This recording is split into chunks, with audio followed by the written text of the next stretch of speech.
Hello friends, welcome back to লোকপোস্ট tutorial blog. আজকে আমরা আলোচনা করব এইচএসএসসি 2004 এর ট্রান্সলেশন নিয়ে। তো প্রথম ট্রান্সলেশনটি হচ্ছে, আমাদের গ্রামটি একটি পিছপড়া অঞ্চলে অবস্থিত। সেটা হবে, our village is situated in a backward area. 2 নম্বর হচ্ছে, গ্রামটি ছোট, জনসংখ্যা ও কম।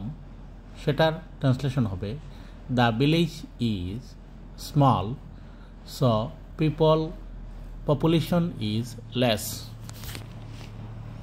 3 নম্বর হচ্ছে, প্রতি বৎসর এখানে বন্যা হয়। Floods ochre here every year.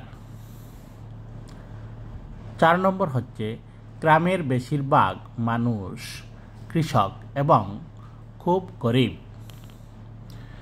Most of the people of the village are farmers and are very poor. 5 হচ্ছে, প্রতি বছর বন্যায় তাদের প্রচুর ক্ষয়ক্ষতি করে।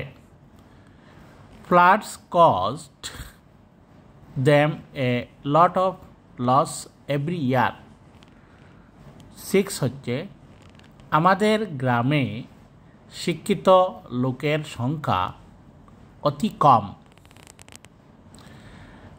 The number of educated people in our village is very less also. 7 নম্বর, এখানে একটি প্রাথমিক বিদ্যালয় আছে। There is a primary school here. 8 নম্বর, আমি এবং আমার বোনটিও সেখানে পড়েছিলাম। My sister and I study there. সবাইকে ধন্যবাদ।